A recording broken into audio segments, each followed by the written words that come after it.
Kwa majina yangu naitwa Anne Allen Marandu, ni mkufunzi msaidizi kutoka Ndaki ya Kilimo na Uchumi Biashara, Idara ya Kilimo na Uchumi Biashara.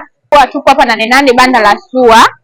Kama college tumejipanga kutoa mafunzo kwa wakulima, na tunavyoanza utaratibu wetu ni kwamba tarehe 1 mpaka tarehe 3 tutakuwa ni kujisajili. Wakulima na watu wote watakaopita kwenye banda letu tutafanya kujisajili. Wanajisajili kwa sababu gani?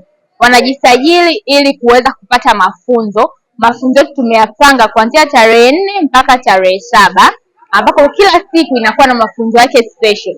Siku ya tarehe 4 tutajifunza kuhusu mnyororo wa thamani na sera.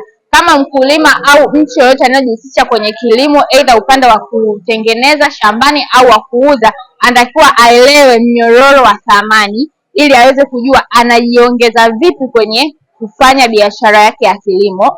Siku ya pili itakuwa mafunzo kuhusu masoko ya biashara ya kilimo. Kama mkulima unalima, lazima ujue utaenda kuuza wapi. So utajifunza vipi kuhusu hayo masoko? Niyo siku ya 5 utapata hizo nondo.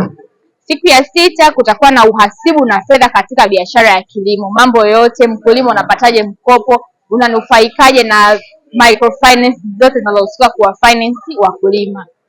Na siku ya mwisho ya mafunzo tarehe 7 itakuwa ni uhamasishaji wa rasilimali na jinsi ya kuanza biashara za kimataifa. Karibuni sana Nane Nane banda la SUA.